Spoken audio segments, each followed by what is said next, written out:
기도하시고 시작하도록 하겠습니다. 거룩하신 주 예수님 당신의 이름을 찬송합니다. 만세전에 귀한 하나님의 종들을 예정하시고 선택하셔서 주 예수 그리스도의 이름과 나라를 위하여 우리를 불러주시고 시간 안에서 살게 하시고 그리스도 안에 많은 행복과 은혜와 은총과 풍성 누리게 하여 주시고 믿음의 길로 오게 하여 주셔서 진심으로 감사합니다. 그리스도 예수 당신께서 당신의 이름이 우리 안에도 새겨지게 하시고 주님의 이름 안에 있는 인격을 저희들이 늘 발견하여 주의 이름을 높이게 하시고 사랑하게 하시고 주의 이름이 저희들의 이름이 되게 하여 주옵소서. 그리스도 예수께서 당신의 귀한 종들을 긍휼히 여기시고 함께하여 주시고 당신의 온갖 지혜와 명철과 지식과 그리스도의 충만한 영으로 늘 가득하게 하여 주옵소서. 하늘의 비밀을 우리에게 알려주시고 주 예수님 당신을 더 보게 하시고 깨닫게 하시고 또 누리게 하여 주옵소서. 생활하는 과정에 무탈하게 하시고 모든 어려움들 긍휼이 풍성하시고 인자하심이 무궁한 당신께서 보살펴 주심으로 날마다 하나님 앞에 감사와 찬송과 어려움 가운데서도 인내하며 주를 높이는 저희들의 신앙이 승리로 나타날 수 있게 하여 주옵소서. 주 예수 그리스도 귀하신 이름, 아름다우신 이름, 놀라우신 이름으로 축복하고 기도합니다. 아멘. 그리스도와 복음, 초대교회 하나님의 사람들, 그리고 종교개혁에 있는 루터와 칼빈 종교개혁자들의 시각 안에서 예수 그리스도의 복음과 성서에 나와 있는 메시지들을 그리스도 안에서 누리는 과목입니다. 누가복음 17장 중심으로 오늘 이 시간 살펴보도록 하겠습니다. 먼저 누가복음 17장 안에 나오는 내용 이전에 초대교회에 있어서 특히 사도들과 그 사도들의 제자들인 속사도들이라고 부르죠. 속사도들의 성경을 보는 시각은 한 사람 그리스도, 그것이 바로 전부입니다. 한 사람 그리스도를 통하여 모든 것을 보는 것입니다. 성경은 오로지 한 사람 그리스도를 증거하고 있는 것이고요. 그 한 사람 그리스도를 알리는 것이고 그 한 사람 그리스도에게 우리를 모아가는 것입니다. 성경은 한 사람 그리스도에 대해 말하고 있는 것이죠. 모든 사람의 이야기는 한 사람 그리스도에 대한 이야기입니다. 사실 우리들은 잠깐 있다 사라지는 안개들 아닙니까? 그러나 안개와 같은 우리들을 하나님께서 사용하셔서 그리스도 예수를 나타내고 증거하는 일로 지금도 쓰고 계시죠. 얼마나 영광스럽습니까? 그런데 성경에 나와는 인물들은 하나님께서 창세전에 주 예수 그리스도의 아름다운 사역을 나타내기 위하여 예비하셨고 그리고 그들 삶을 살게 하셨고 그들의 삶이 오늘날 우리가 성경이라고 부르는 그 이야기 속에 포함되게 하므로 그들의 삶 속에서 그들이 하나님을 믿었던 그 믿음만 보는 것이 아니라 주 예수 그리스도의 사역하심을 그리스도께서 어떻게 우리에게 은혜와 사랑과 생명이 되시는가를 나타내기 위해서 하나님이 사용하신 것이죠. 쓰신 것이죠. 모든 이야기들은 다 그리스도 예수에 초점이 맞춰져 있고 그렇게 고정되어 있습니다. 이것이 바로 성경을 보는 시각입니다. 자, 여러분, 예수님의 제자들은 신약을 가지고 공부한 것이 아니잖아요. 신약이라고 우리가 부르는 성경을 쓴 것이잖아요. 그런데 신약이라고 부르는 성경을 어떻게 썼겠습니까? 그들이 만난 인간이신 예수 그리스도가 있고 그 인간이신 예수 그리스도 안에 하나님이신 예수 그리스도의 충만을 그들이 만난 것이죠. 그리고 바로 이 주 예수 그리스도께서 이 땅에 오셔서 33년 동안 사시고 십자가에서 죽으시고 부활하시고 승천하시고 그분 안에 가득한 그분의 성령을 우리에게 부어주심으로 그 성령 안에 그분 자신도 우리에게 부어졌거든요. 그런데 이 상상할 수 없는 우주적인 이 사건들, 즉 그리스도 예수의 이 사건들이 어떤 의미인가라는 것은 그것은 그들이 이미 그들 손에 들고 있었던 구약의 말씀들을 통해서 그것을 보고 그리스도 예수의 의미를 깨닫고 기록한 것이지요. 그러므로 구약을 보고 신약을 적는 것입니다. 예를 들어 창세기가 있으면 아담의 이야기가 있지요. 그러면 아담의 이야기가 있으면 어느 서신이든지 어느 복음서든지 마찬가지입니다. 그 아담의 이야기가 있으면 누가복음이면 그 아담의 이야기, 그 아담의 이야기가 범죄한 인간의 이야기고 그 아담의 이야기는 아담의 이야기만이 아니라 모든 사람이 아담의 자손이고 우리가 아담인 것이죠. 아담이란 말 자체가 사람이라는 뜻입니다. 구약 성경에 사람이라는 단어가 사용되는 곳에는 그다음 많은 경우에 있어서 아담이란 단어와 동일한 단어입니다. 아담이 사람입니다. 하나님의 눈에는 어떤 사람이 길을 가고 있을 때 그때 아담으로 보이는 거죠. 아담이란 단어 자체가 사람이란 단어이고 영적으로도 그 사람은 에덴 동산에 있었던 범죄한 아담인 것입니다. 물론 우리 차원에 있어서 범죄한 아담이지만 하나님의 눈에 있어서는 범죄함에도 불구하고 하나님께서 긍휼과 사랑과 은혜를 무궁히 베푸시는 대상인 것이죠. 그 아담의 이야기는 오실자의 표상, 하나님의 말씀은 그렇게 얘기하잖아요. 즉 오실자이신 그리스도 예수의 이야기가 아담의 이야기다. 즉 그리스도 예수는 오셔서 아담의 이야기 속에 나타난 모든 사건들을 우리에게 그대로 적용해 주신다는 말씀 아닙니까? 모든 하나님의 말씀은 그리스도 예수를 증거하는 것입니다. 여러분 창세기 1장은 하나님께서 오늘 우리가 살고 있는 시간의 세계만 창조한 이야기가 아닙니다. 당연 하나님은 시간의 세계를 창조하셨지요. 하나님의 7날이라고 부르는 7때, 우리들이 알고 있는 우주적 시간이 아니죠. 우리들이 알고 있는 우주적 시간은 물질 세계가 창조된 넷째 날 태양과 달 이런 요소들이 창조된 이후에 시간과 공간이 있고, 그리고 우리가 부르는 하루라는 것이, 즉 지구가 태양을 돌면서 생기는 그 하루라는 우리의 하루가 생긴 것이지, 하나님의 하루는 하루가 1000년 같고 1000년이 하루 같고 쉽게 얘기해서 영원에 속한 영원의 개념들이죠. 우리의 개념이 아니고. 자, 그렇다면 이제 창세기 이야기는 한 사람 예수 그리스도 안에서 그리스도께서 예창조, 이 땅을 창조하셨고 또 그리스도 예수를 통하여 우리에게 주실 선물하실 새 창조를 말씀하고 있다는 것입니다. 그러므로 우리는 새 창조의 7날을 그리스도 안에서 만나는 것이지요.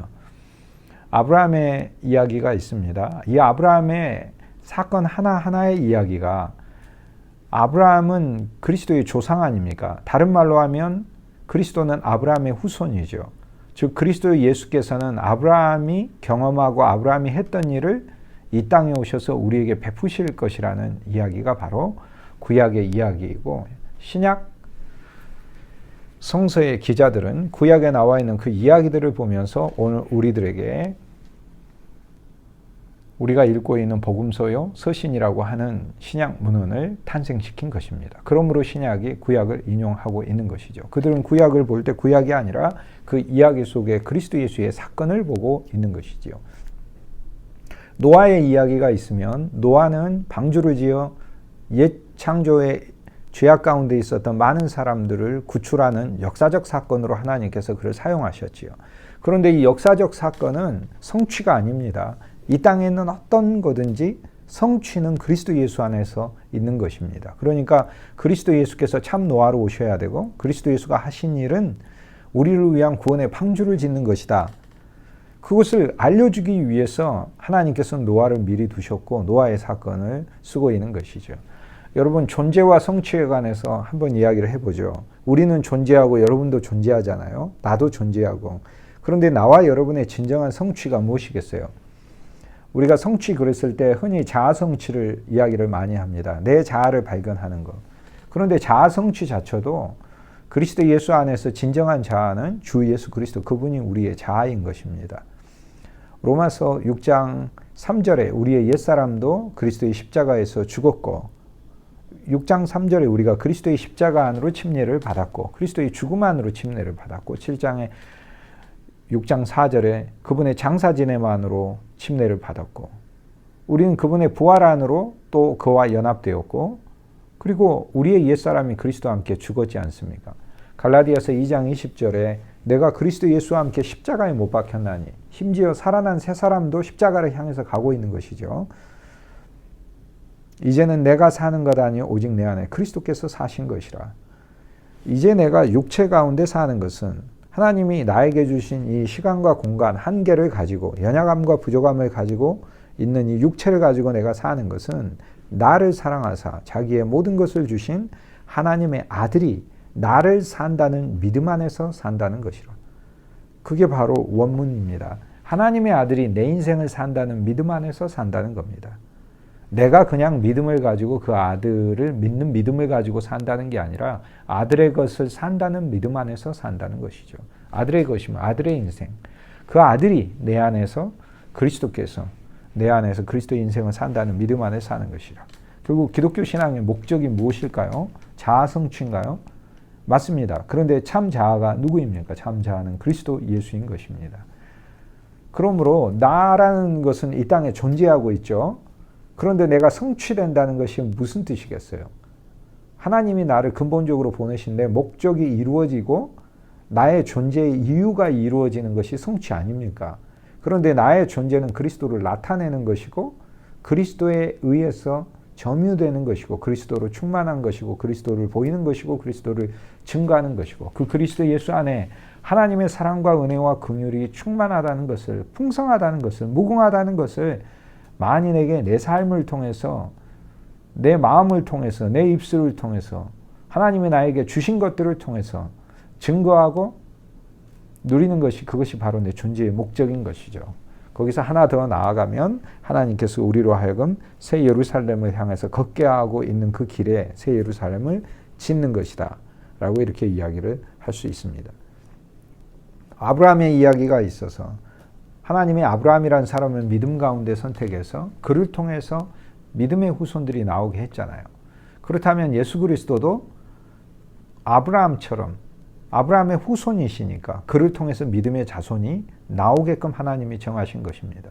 저와 여러분이 어떻게 하나님의 사람이 되지요? 우리가 스스로 하나님을 믿어서 하나님의 사람이 됩니까? 그것은 첫 언약입니다. 그것은 율법입니다.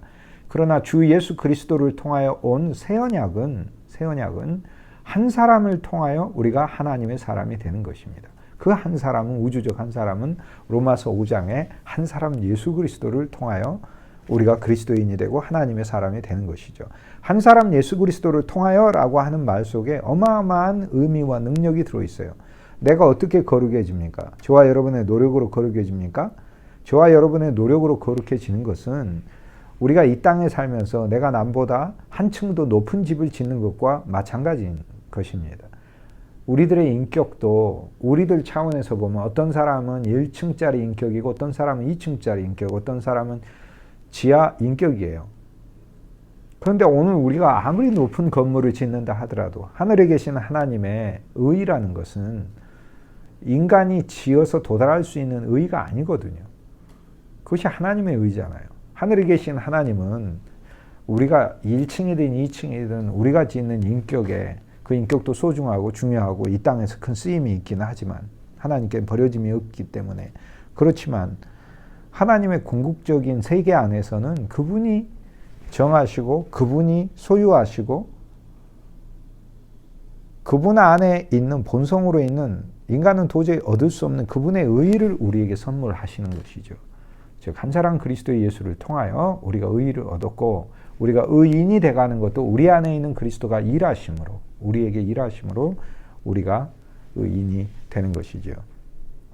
그렇다면 이제 구약을 보면서 아브라함이 있네. 우리가 한 사람을 만나야 하네. 이 한 사람 안에 우리가 연합되어야 되는구나 라는 것을 알고 있고 그 아브라함에게 하나님께서 복을 주시잖아요. 만민을 축복하신다고 말씀하시잖아요.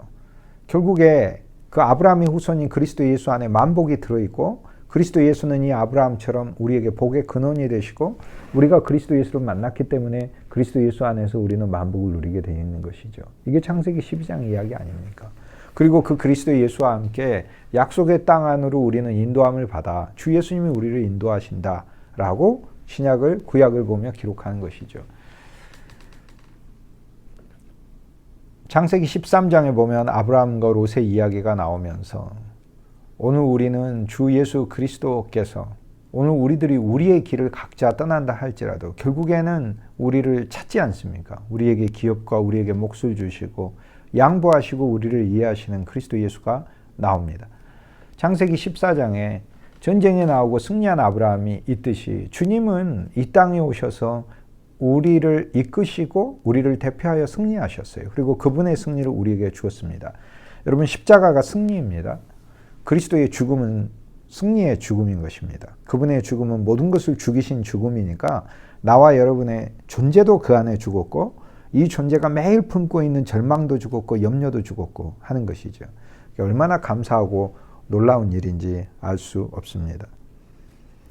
창세기 15장에 보면은 하나님께서 아브라함에게 나타나셔서 씨와 땅의 약속을 주시잖아요.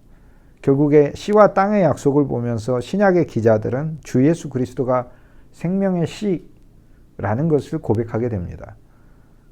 주 예수 그리스도는 다윗의 씨로 오셨다. 로마서 1장에서 바울이 시작하면서 그렇게 고백을 하지요. 바울이 로마서를 쓰면서 예수 그리스도의 사도요 노예로 부르심을 받은 나 바울은 너희들에게 복음에 대하여 쓰는데 이 복음은 그 아들에 관한 것이라.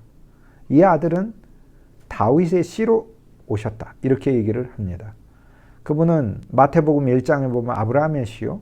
로마서 1장에 보면 다윗의 씨로 오신 것이죠. 아브라함의 씨로 오셔서 아브라함으로 우리를 조성하시고 계시고 우리를 아브라함이 받았던 모든 유업과 축복을 누리게끔 하고 만드는 것이고 그분은 다윗의 씨로 오셔서 다윗의 왕국을 우리 안에 건설하고 계시고 우리를 다윗처럼 승리하는 존재로 세우고 계시는 말씀입니다. 창세기 15장에 아브라함에게 씨가 있어야 된다는 이야기를 통해 너희 안에 그리스도가 있어야 하는 거고 그리스도를 이루라고 하는 말씀 우리는 보고 있는 것이고요. 아브라함에게 땅을 준다는 말씀을 통해서 그리스도 예수를 풍성한 땅이요 기업으로 얻는 것입니다. 우리도 주님의 기업인데요. 주님도 우리의 기업인 것이지요. 모든 말씀들은 더 점점 전진되면서 오늘 우리들로 하여금 그리스도 예수를 보게 하는 것입니다. 할례를 받으라는 말씀을 통해 육체를 신뢰하지 말고 육체를 따르지 말고 우리 자신들이 타고난 것들이 있습니다. 저와 여러분에게 하나님이 주신 능력이 있습니다. 모두 각자에게 하나님이 주신 천재적이고 아름다운 능력들이 있습니다. 단 한 사람도 온 우주에 능력 없는 사람은 없습니다. 다 있습니다. 그런데 하나님이 주신 이 능력들을 그것을 신뢰하지 말고 그것을 주님께 드리고 주 예수의 이름 안에서 그것들을 행하는 것이죠. 그리고 그것을 통해서 서로 어떤 좋은 결과가 나왔을 때도 나는 무익한 종입니다. 오늘 누가복음 17장에 세 번째 스토리에서 나오는 주님께서 종의 태도에 대해 말씀하시면서 종이 해야 될 고백을 우리에게 가르쳐 주시는데 나는 무익한 종입니다. 나는 명한 대로 하였습니다. 나는 해야 할 일을 한 것입니다. 라고 고백을 하는 것이지요. 누가복음 17장 10절에 나오는 말씀입니다. 결국에 내 자신을 신뢰하지 아니하고 내 능력을 신뢰하지 아니하고 그리고 타고난 우리 육체는 우리에게 가만히 있으면은 절망을 주고 염려를 주잖아요.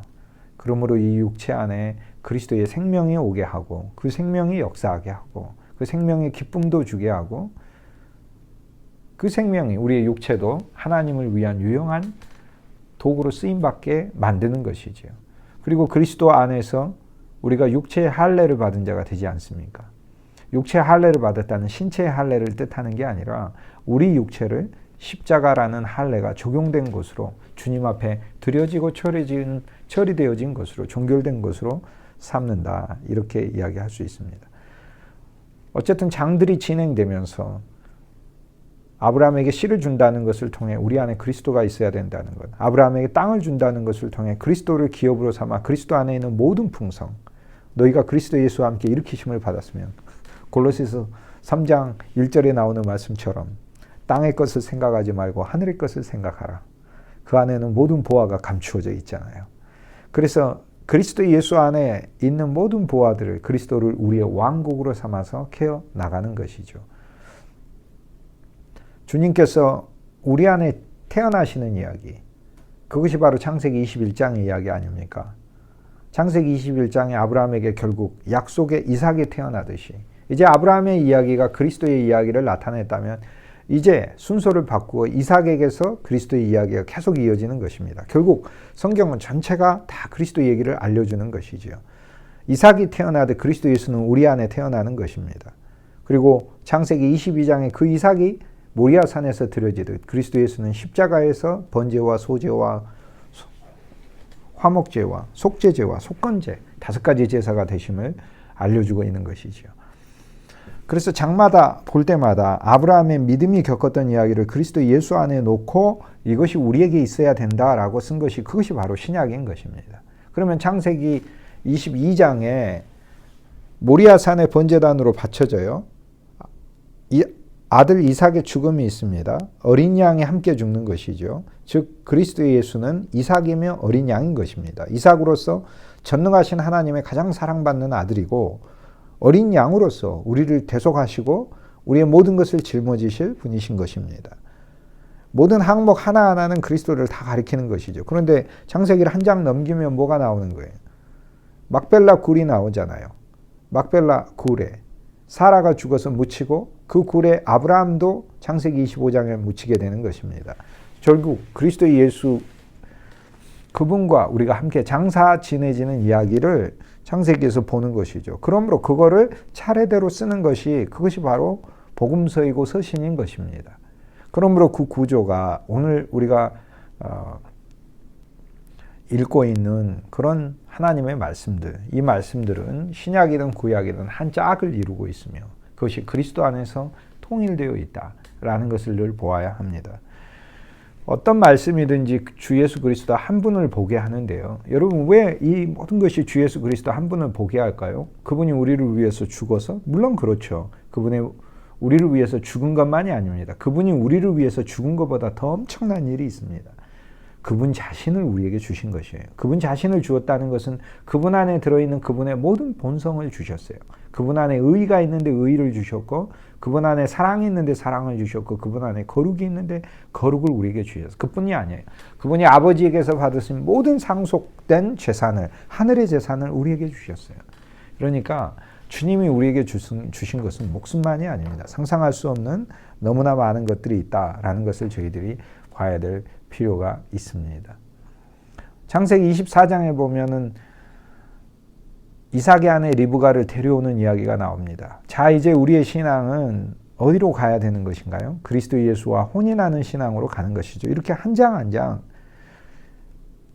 옛 언약 안에서 첫 언약이죠. 첫 언약 안에서 즉 우리가 구약이라고 부르는 첫 언약 안에서 이루어졌던 말씀들을 주 예수 그리스도 안에서 성취되는 말씀으로 읽고 쓰는 것이 그것이 바로 신약인 것입니다. 그러므로 바울이 너희를 그리스도 예수의 정결한 천으로 내가 중매하려 함이라 라고 얘기를 하잖아요. 그 말씀을 고린도서신에서도 하고 로마서 7장에서도 우리가 전에는 옛 언약의 아내였으나 옛 언약도 죽고 남편도 죽고 율법도 죽고 옛사람도 죽고 세상도 죽고 사탄도 죽고 남편이 하나가 아니었잖아요. 모든 이전의 남편들은 죽고 그리고 부인인 우리도 죽고 로마서 7장 4절에 너희도 그리스도 예수의 몸을 통하여 죽었고 그리고 새로 살아나 새로운 이에게 시집가게 하려 함이라. 새로운 이 그리스도 예수에게. 진행이 하나하나 성경에 나와 있는 이미 믿음의 사람들이 살았던 삶을 그리스도 예수 안에서 보면서 우리에게 적용하고 있는 것입니다. 창세기 전체를 다 보면서 하는 말씀들은 이미 제가 이전에 강의 동영상을 통해서 올려놓은 부분들이 있습니다. 그것을 보시면 더 자세하게 살피실 수 있고요. 또 앞으로 진행되는 강의를 통해서 성경의 각 권 안에 나타나 있는 우리 주 예수 그리스도를 알리고 말씀하는 그 이야기들을 저와 여러분이 함께 나눠보려고 합니다. 누가복음은 1장부터 9장까지는 갈릴리 안에서의 말씀들이고요. 그리고 10장부터 20장까지는 예루살렘을 향해 가는 말씀이고요. 21장부터 이후는 예루살렘 안에서의 말씀입니다. 이렇게 세 부분으로 되어 있어요. 이것은 우리 인생이 동시에 세 차원의 비전을 가져야 됨을 보여줍니다. 첫째, 갈릴리 사역은 갈릴리는 우리가 살고 있는 현장이잖아요. 이방의 갈릴리요. 주 예수 그리스도의 본래 선택을 받은 땅인데 그러나 이방에 점유되어 있고 이방의 포로가 되어 있고 세상 것에 얽매여 있고 그래서 갈릴리에서 우리를 누르고 있는 항목이 많잖아요. 귀신 들린 자가 있어 귀신이고 질병 들린 자가 있어 질병이고 하루 종일 수고하여도 아무것도 얻지 못하는 가난이 있고 그곳에 여러 가지 항목이 있잖아요. 그러나 그 갈릴리에 그리스도는 오셔서 당신의 놀라운 사랑을 베푸시고 이적과 기적을 베풀어 주시는 것이죠. 그래서 갈릴리는 우리 삶의 현장입니다. 오늘 기독교는 한 면에서 주 예수 그리스도께서 저와 여러분의 가정과 일터와 학교와 교회 안에서 직접 일하고 역사하고 계시는 것이죠. 그런데 누가복음의 중반 부분은 예루살렘을 향해 가는 길입니다. 이것은 새 예루살렘을 그리스도께서 오셔서 지으셨잖아요. 옛 예루살렘은 옛 다윗이 지었고 새 예루살렘은 새 다윗이신 그리스도가 지으시니까. 그래서 그 비전을 가지고 새 예루살렘을 짓기까지 우리의 신앙의 과정에 필요한 이야기가 누가복음 10장에서 20장까지의 이야기입니다. 그렇다면 오늘 우리가 가장 잘 알고 있는 전에 누가복음 15장 세 가지 비유, 잃은 양의 비유, 잃은 은전의 비유, 잃은 아들의 비유, 이 이야기는 어디에 세팅에, 어디에 여정에 있는 것이죠? 갈릴리에서의 여정입니까? 아니죠. 갈릴리에서 예루살렘을 향해 가는 여정인 것이죠. 즉 우리가 이미 얻었으나 한 면에서 잡은 것으로 여기지 아니하고 그 길을 달려가는 과정에 있잖아요. 그래서 새 예루살렘을 시간 안에서 지으면서 쉽게 얘기해서 또 이 비전을 우리가 소유하고 있으면서 우리에게 처리받아야 하고 우리에게 반드시 그리스도께서 적용시키셔서 일어나고 발생돼야 될 복음에 대하여 말씀하고 있는 것입니다. 그러므로 누가복음 15장에 나와 있는 세 가지 비유를 통하여 비밀의 말씀이잖아요. 비유니까. 오늘 우리가 그리스도 안에서 잃은 양으로 만나지고 잃은 양으로 회개하고 잃은 동전으로 회개하고 잃은 아들로 회개되는 것이 삼중의 회개가 우리에게 있고 그뿐 아니라 큰아들의 회개까지 율법의 회개까지 우리에게 주어질 때 율법 안에 있는 것을 회개하는 거예요. 율법 안에 있는 것을. 율법 이상이에요. 율법 이상. 우리의 삶은 생명인 것이죠. 그것까지 회개할 때 그게 새 예루살렘을 짓는 과정 안에 있는 사람들의 신앙의 자세라는 겁니다. 새 예루살렘은 아픔이 없고 눈물이 없고 애고가 하는 것이 없고 고통이 없고 얼마나 감사한 것이에요. 그런데 그런 부정적인 항목이 없다는 것만으로도 너무 행복한데 그뿐 아닙니다. 우리 모두가 아름다운 보석으로 조성되어 그리스도의 온전한 집을 지은 곳이잖아요. 사시사철 생명나무가 흐르고 있고 그것은 사시사철 12달이라고 부르는 영원한 하나님의 시간 안에 즉 영원 안에 들어가서 그리스도의 생명을 풍성히 누리고 있잖아요. 그런데 가장 중요한 항목은 뭐겠어요? 우리는 하나님의 거처, 하나님의 집이 되고 즉 하나님이 우리 안에 가득하시게 되고 하나님은 우리의 성전이 되시는 거잖아요. 하나님은 우리의 거룩한 집이 돼요. 그러니까 상호 집이 되는 거예요. 아버지가 우리 안에 있고 아들이 우리 안에 있고 그 영이 우리 안에 있고 우리도 아버지 안에 있고 우리도 아들 안에 있고 우리도 성령 안에 있는 것입니다. 이 놀라운 우주적인 완성이 새 예루살렘이죠. 그리고 나와 여러분이 개인적으로 있는 게 아니라 창세전부터 예정돼요. 이 땅 안에서 살았던 첫 아담부터 시작하여 가장 마지막 이 인류 안에서 이 땅 시간 안에서 사는 사람까지 온전히 그 안에 있는 것이죠. 차원이라는 게 우리가 1차원, 2차원, 3차원, 4차원 이렇게 얘기하잖아요. 이 차원은 항상 그 다음을 포함하고 있습니다. 1차원은 선이고 2차원은 면인데 1차원의 선은 면 안에 포함되어 있습니다. 3차원은 입체잖아요. 입체는 면을 포함하고 있잖아요. 그러니까 3차원 안에는 1차원과 2차원이 포함되어 있어요. 여러분 그럼 우리 생각을 한번 넓혀봅시다. 4차원이라는 것은 3차원을 당연히 포함하고 있겠죠. 3차원이 시간과 공간을 점유하고 있는 하나의 한계를 가지고 있는 것이라면 4차원은 이미 시간과 공간을 초월하여 동시적이고 그리고 공간의 제약을 받지 않는 초월적인 그런 성격을 띠고 있는 거잖아요. 자, 쉽게 얘기해서 그러면 내가 3차원의 존재로 지금 있는데 이미 3차원인 나도 4차원 안에 포함되어 있다는 얘기 아닙니까? 그 얘기는 4차원의 실제가 이미 있다는 것이죠. 즉 그리스도 차원이죠. 그리스도 차원은 실은 4차원만이 아닙니다. 5차원, 6차원, 10차원, 수백 차원이시죠. 즉 그분이 우리가 부르는 어떤 우리가 계산해낼 수 있는 4차원, 즉 시공을 초월한 거, 5차원, 360도 앵글, 그 다음 6차원, 360도 앵글의 이 소위 각도 자체를 뛰어넘는 그것까지 7차원, 어떻게 우리가 다 생각할 수 있는 그 10차원까지 생각할 수 있는 그 모든 차원들을 뛰어넘는 것이 그리스도 안에 있는 것이지요. 이 구조, 이 흐름 안에서 하나님의 말씀들을 읽으면 오늘 우리들이 우리의 가정과 일터가 친정한 새 예루살렘, 미리 맛볼 수 있습니다. 눈물이 있지만 기쁨이 있고 애곡이 있지만 하나님이 주시는 하나님의 우리를 향하신 위로가 있고, 그리고 때로는 작은 염려들이 있지만 그러나 우리 안에 굳건히 있는 하나님의 평강이 우리 마음을 지키고 있는 새 예루살렘에서는 부정적인 게 하나도 없는 그것을 이 땅 안에서 그리스도의 생명을 통하여 작은 새 예루살렘을 우리가 이 땅 안에서 미리 맛볼 수 있는 것입니다. 미리 맛보기 위하여 오늘 우리들에게 필요한 중간 과정의 말씀들, 바로 그것이 누가복음 10장에서 20장까지고 이번 학기는 이제 21장까지 넘어가면서 앞으로 계속 진행해 가면서 누가복음 마지막 장까지 결국에 새 예루살렘 안에서의 그 사역들이 무엇인가. 즉 오늘 우리의 가정과 일터와 교회와 학교가, 우리가 속해 있는 공동체가 새 예루살렘 자체가 되기 위하여 그곳에서 필요한 주님이 일으키셔야 할 사건은 무엇인가. 이미 복음 안에서 그 말씀을 우리에게 적용하여서 저희들이 보는 것이지요. 누가복음 17장 그리스도의 왕국에 대하여 이야기를 합니다.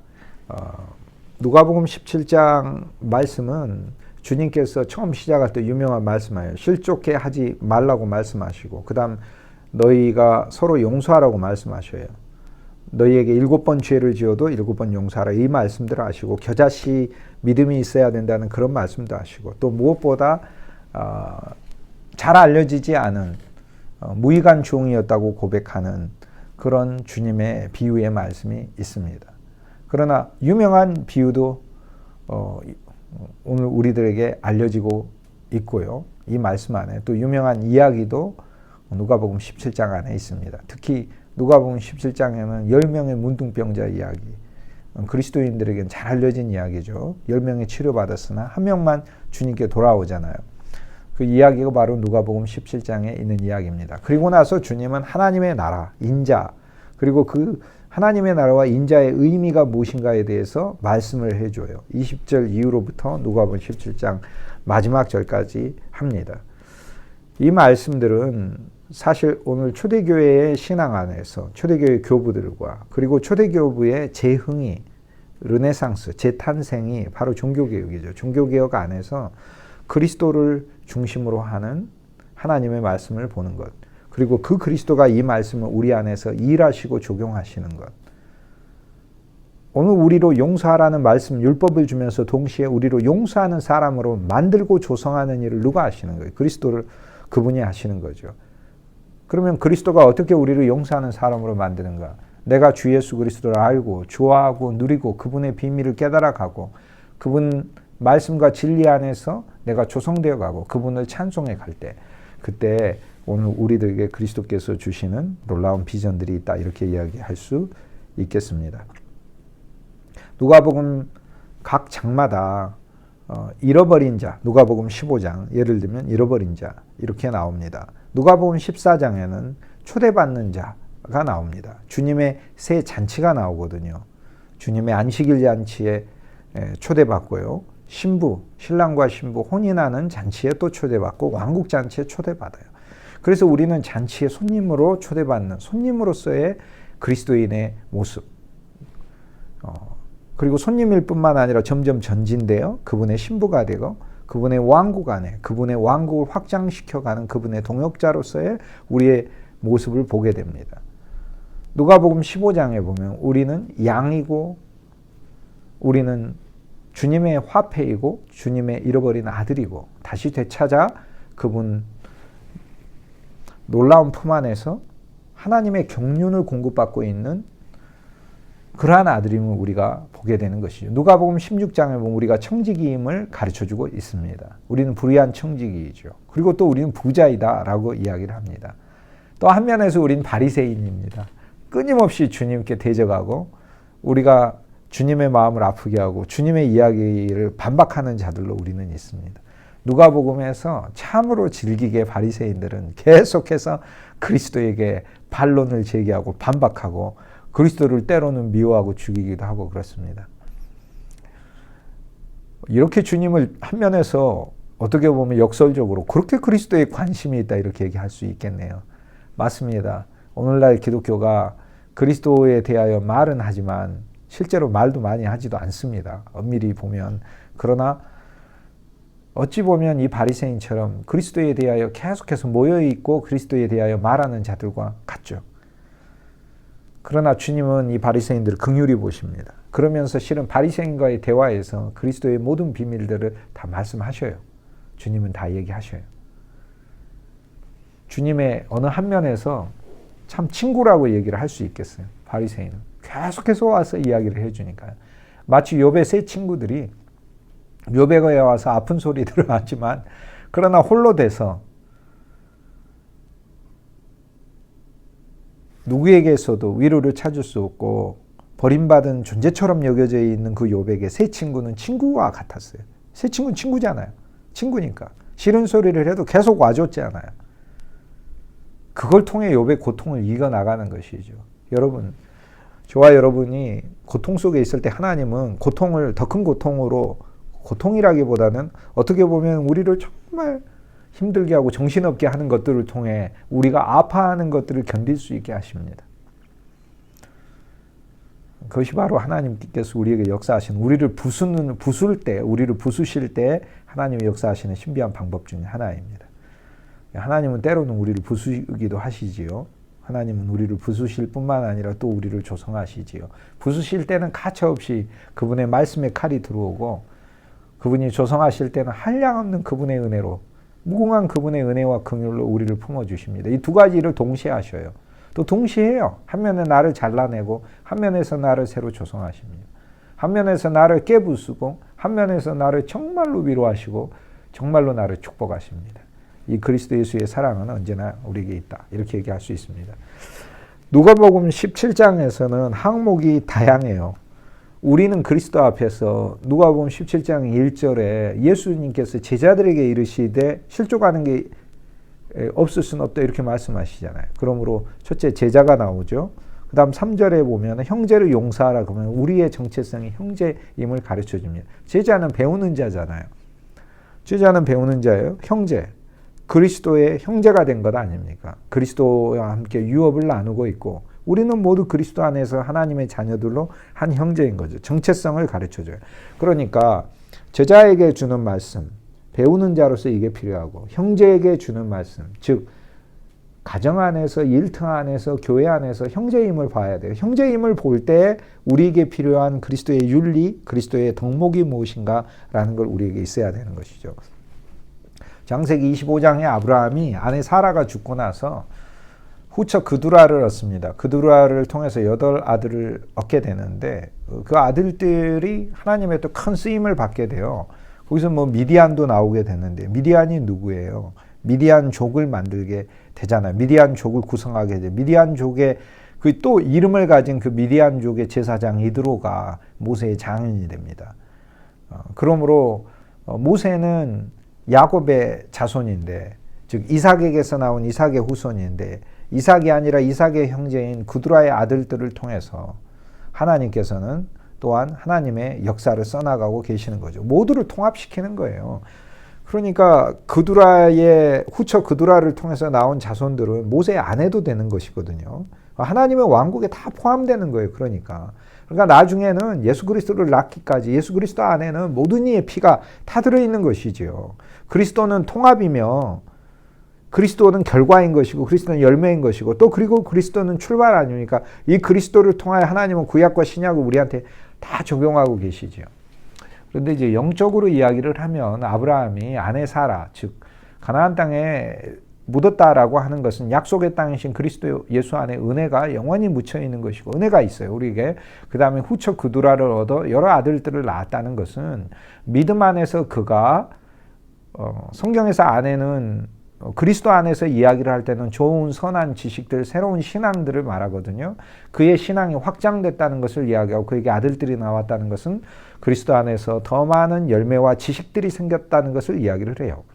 여러분이 하나님의 일과 공부를 하고 한다는 것 자체가 여러분에게 후처가 생기고 여러분에게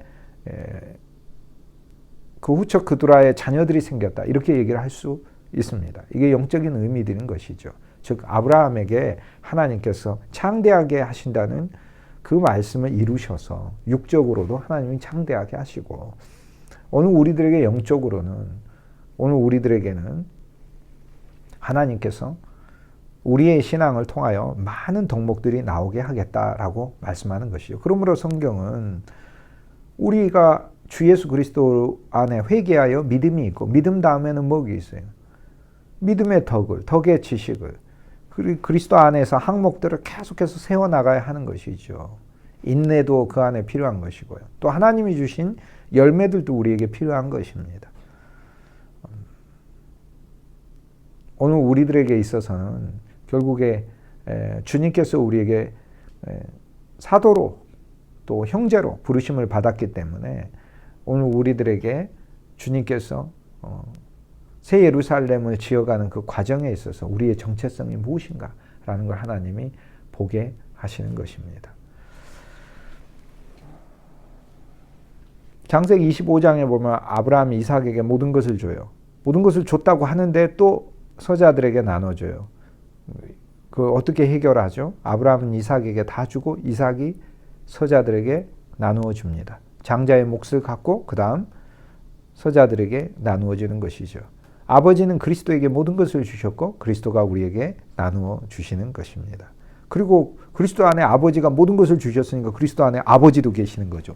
아버지가 모든 것을 줬는데 아버지의 모든 것 속에는 아버지도 들어있으니까 결국 그리스도 안에는 아버지가 있는 것입니다. 오늘 우리의 정체성의 형제도 나오고 그 다음에 17장 5절에서 6절에 보면은 주님께서 사도라고 얘기를 해요. 사도들이 주께 여짜오되라고 하면서 주의 말씀을 통하여 이들이 이제 사도로 불려지고 있어요. 누가복음과 사도행전은 한 짝이니까 이들은 제자며 사도잖아요. 그런데 사도행전에 가서야 사도라고 불리우는 게 아니고 누가복음 17장 5절에 사도들이 주께 여짜오되 이렇게 돼 있다니까요. 그런데 1절에는 예수께서 제자들에게 이르시되 그러니까 주님이 가르치실 때는 제자들인 거고 우리들이 주님께 물을 때는 사도들로서 우리가 주님께 비춰지는 거죠. 사도는 뭐예요? 그리스도를 대표하는 거고 제자는 뭐예요? 그리스도를 배우는 거예요. 그러니까 이 둘이 언제나 있는 거예요. 저와 여러분은 제자로 그리스도를 배우고 사도로서 그리스도를 대표하고 사는 삶인 것이지요. 7절에 보면 노예로 나와 있습니다. 노예로 그리스도의 노예예요. 그러니까 제자요, 형제요, 사도요, 노예가 바로 오늘 누가복음 17장의 우리의 항목이에요. 그뿐 아니라 이 노예가 누가복음 17장 7절 이후에 보면은 이 노예가 밭을 갈거나 양을 치거나 하다가 밭에서 돌아오잖아요. 밭에서 돌아오면 각자 하는 일들이 있어. 거기서 돌아와요. 돌아오면 하나님이 주시는 그 어떤 열매들이 있고 소산이 있는데 바로 앉아서 먹어버리면 안 되고 주인의 상을 차리라고 하잖아요. 수종 들고 띠를 띠고 수종 들고 주인에게 그 음식을 드리고 그 이후에 먹고 마시라 라는 말씀이 있어요. 이 말씀은 이미 지난 강의에 바로 이전 강의에 제가 풀이를 해 놓았습니다. 그런데 도리어 그에게 먹을 것을 준비하고 띠를 띠고 수종 들으라 하는 그 디아코네인이라는 단어는 또 다른 면에 있어서 오늘 우리가 섬기다라는 단어로 쓰고 있고 이것이 바로 명사형이 되면 디아코노스가 돼서 집사라는 단어가 되거든요.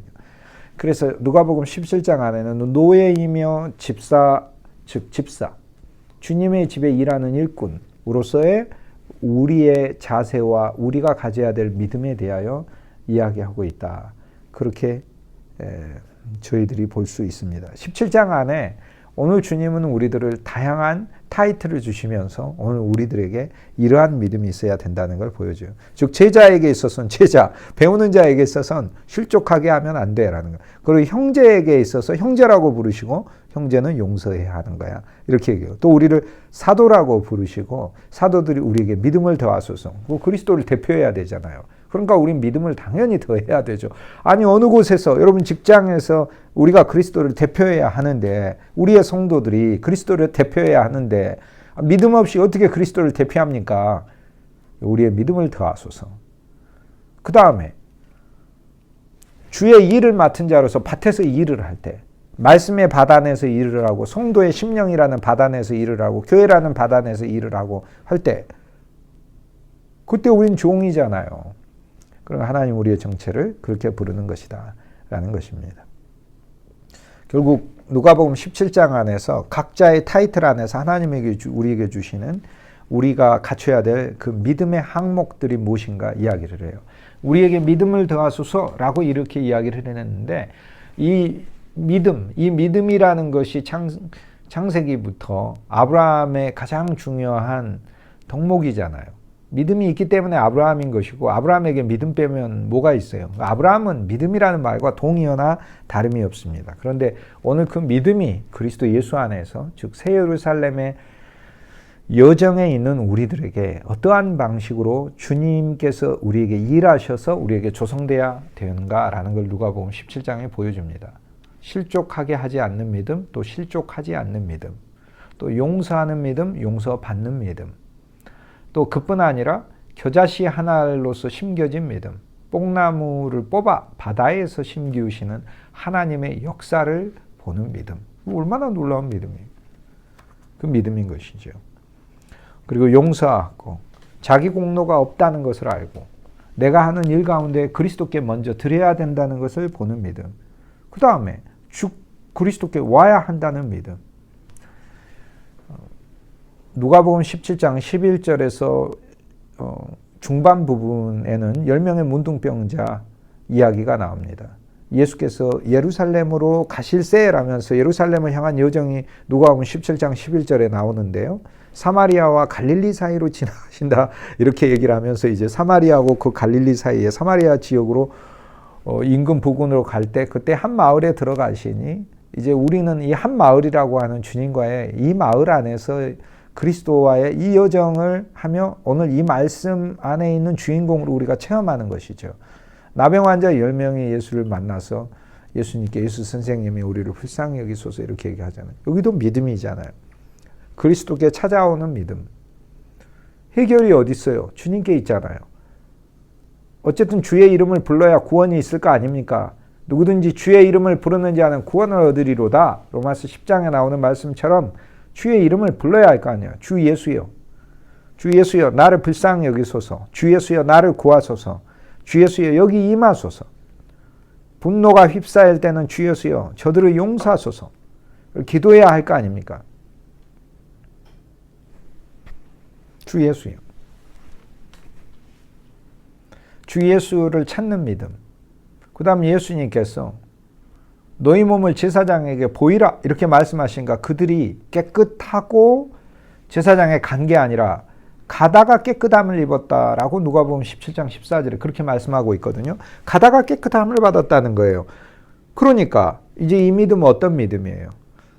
주님께서 우리를 치료하신다는 것을 확신하고 가는 믿음이죠. 믿음은 바라는 것들의 실상 아닙니까? 그러니까 아직 내가 바라는 것이 내가 구체적으로 오지 않았지만 그것이 왔다는 것을 믿음 안에서 이미 소유하고 걸어가는 것이지요.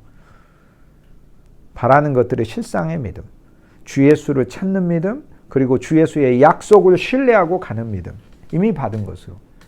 근데 믿음이 하나 더 있어요. 어떤 믿음이 있어요? 치유받고 그리스도께 와서 주께 감사하고 주 예수를 찾는 믿음이 있어요. 그거는 처음에 아파서 찾는 게 아니에요. 나는 내가 원하는 게 치유됐어요. 치유됐는데 그리스도를 찾는 거예요. 그 찾음은 무엇이에요? 그리스도께 감사하고 그리스도를 찬송하고 그리스도를 배우기 원하고 그리스도의 제자가 되기를 원하고 그리스도 그분과 사귀기를 원하고 그리스도 그분의 신부가 되기를 원하는 것을 이야기를 합니다. 롯의 철을 기억하라 이렇게 얘기를 해요. 이게 누가복음 17장에 나와요. 뒷부분에 보면 누가복음 17장 32절에 하나님의 왕국과 심판에 대해서 이야기하면서 이 말씀이 나와요. 그분은 롯으로 오셨어요. 그분은 노아로도 오셨고, 그런데 롯의 처는 실패했잖아요. 뒤를 돌아봤잖아요. 그리고 주님께서 우리에게 롯의 처를 생각하라 라고 말씀하셨어요. 마치 소돔 같은 곳에 의로운 롯이 있어서 구약의 롯은 아무리 외쳐도 저더냐 안에 있는 말씀이기 때문에 그들이 귀를 기울이지 아니하고 두 딸들이 들었지만 그러나 이 땅에 오신 예수 그리스도는 소돔보다도 더한 곳이라고 주님 말씀하셨잖아요. 소돔과 고모라에 행했다면, 가버나움 벳세다에서 행한 거를 소돔과 고모라에 행하고 두로와 시돈에서 행했다면 진작에 회개했을 거라고 주님 말씀하셨으니까. 이 땅은 소돔보다도 더 악한 소돔이거든요.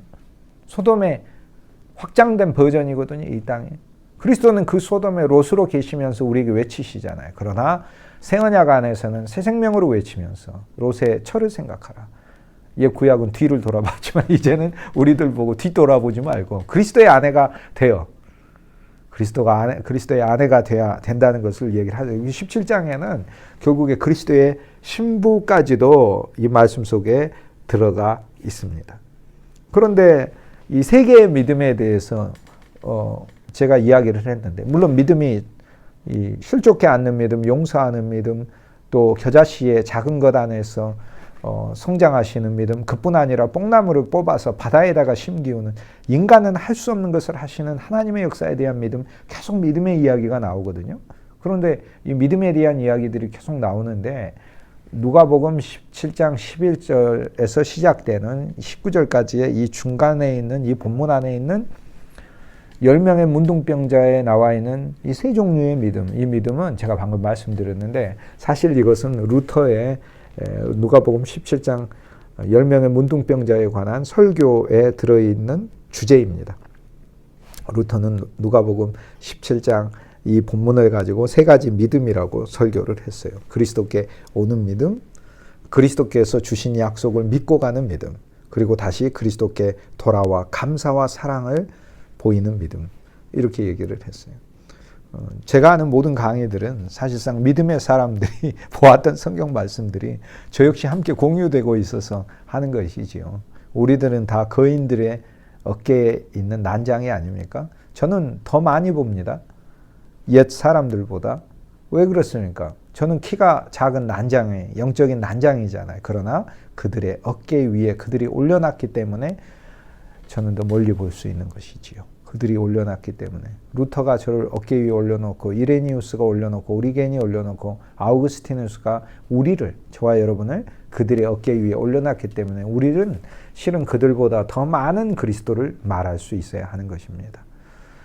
오늘 이 강의를 통해서 이전보다 더 그리스도를 많이 말씀할 수 있으면 좋겠다, 그렇게 생각을 합니다. 전체 구조로 이렇게 보자면은 10명의 문둥병자 비유가 있는, 이 비유가 아니라 이 주님의 비밀스러운 이 말씀 이야기가 있는데, 근데 이 말씀, 한 사람이 돌아오잖아요. 나머지 9은 어디 있느냐 이렇게 말씀하시니까 나머지 9은 어디 있어요? 나머지 9. 근데 여러분은 이제 주님께 왔으니까 다른 9명. 근데 주님은 이 사람한테 얘기하잖아요. 여러 가지가 이야기가 있어요. 나머지 9은 어디 있느냐를 지금 이 사람한테 얘기하잖아요. 아니, 안 온 사람한테 얘기하지 온 사람한테 나머지 9이 어디 있냐고 얘기를 하네요. 자, 이것은 여러 가지 의미가 있잖아요. 첫째, 개인적으로는 그리스도께서 오늘 우리가 주님께 올 때 하나만 온다는 걸 얘기해요. 여러분, 주님께 하나만 오지 말고 9이 다 와야 돼요. 9이 다 와야 돼요. 11조는 10개 중에 하나를 바친다는 게 아니라 하나를 대표로 나머지를 함께 그 안에 담아서 드린다는 뜻이에요. 그러므로 우주적 11조는 그리스도이신 것이죠. 그 우주적 11조를 찬송하기 위해 우리가 물질적 11조를 하는 것입니다.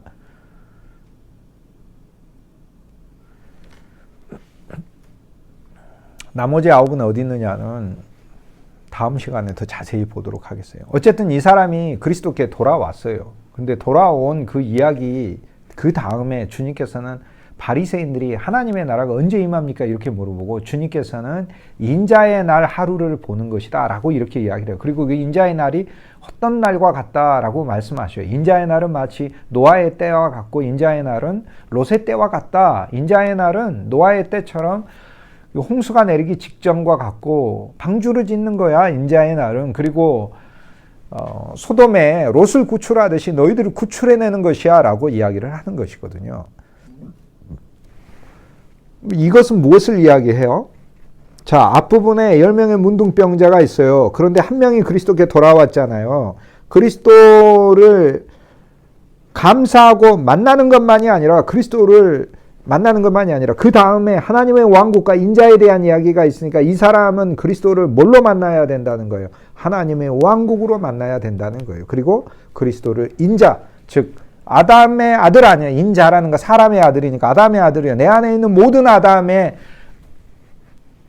해결자이신 분이잖아요. 아담의 아들은 여러분에게 누군가에게 아들이 있다면 그건 소망이잖아요. 저희 아버지는 저를 낳으시고 저희 아버님이 일찍 돌아가셔가지고 신치격에서 저에게는 할아버지가 일찍 돌아가셔가지고 저희 아버님은 어렸을 때 아버지의 사랑을 못 받고 자라셨는데 저를 낳고는 제가 희망이었어요. 아버지한테는. 여러분 사람의 아들이라는 게 뭐겠어요? 사람의 희망인 거예요. 우리들은 우리가 희망이 있는 게 아니에요. 우리에게서 어떤 아들이 나는데 온 인류를 대표한 사람의 아들 그리스도가 희망이라는 사실이거든요. 그러니까 오늘 문둥병자 같은 우리가 주님에 의해 치료받아서 주께 돌아와요. 돌아왔는데 어떻게 돌아와야 한다는 것이죠. 세 번째 믿음. 그리스도와 사귀고 그리스도를 알기를 원하고 그리스도를 좋아하는 그뿐만이 아니라 그 다음에 이어지는 말씀은 하나님의 나라에 대해 바리새인이 물으니까 주 예수 그리스도가 하나님의 왕국임을 보는 믿음이에요. 그분의 인격이 하나님 나라예요. 그분이 하나님 나라예요. 너희 가운데 있다고 하잖아요. 어디 있어요? 그리스도잖아요. 그리스도를 작게 보지 마세요. 그리스도를 정말 어린 양 정도로만 보시는데 맞아요. 어린 양이죠. 어린 양이 가장 중요한 항목이기도 하고 그런데 그리스도는 하나님이시잖아요. 하나님이시잖아요. 그리고 그리스도는 하나님일 뿐만 아니라 하나님의 왕국이세요. 우리의 왕국이세요. 우리는 그리스도 예수라는 왕국, 그분의 통치, 살아있는 실제하는 통치 안에 들어있어요. 그래서 이 파리가 거미줄에 걸린 것처럼 그 먹이가 되어 걸리는 거지만 우리는 그리스도의 거미줄에 걸렸어요. 얼마나 감사한지 몰라요. 그리스도가 우리를 조성하시니까. 보이지 않는 그리스도의 거미줄에 저와 여러분의 모든 일들이 다 들어있다는 거예요. 오늘 주 예수님이 어떠한 분인가라는 것이 우리에게 더 깊게 누려지는 거. 이것이 바로 우리가 그리스도 예수 안에서 우리들에게 가장 중요한 필요한 바다. 이렇게 이야기할 수 있습니다. 창세기 40장의 술관원장이 요셉으로부터 꿈의 해몽을 먼저 받잖아요. 그 다음 떡관원장이 꿈의 해몽을 그 다음에 이어서 받아요. 마찬가지로 오늘 우리 자신을 스스로 우리가 죽이려고 하지 마시고 먼저 주 예수 그리스도의 생명의 포도주를 누려서 그리스도로 취해서 사는 거예요. 그리스도로 취해서 살면 주님께서 오늘 우리들에게 더 큰 은혜를 베푸시고 우리에게 연약하고 부족하고 죄된 것들, 허물까지도 티까지도 또 육체의 여러 가지 어그러진 부분까지도 떡관원장이 그 다음에 메어 달리듯 주님께서 메어 달리게 하시는 사역을 이루실 것을 저는 확신합니다.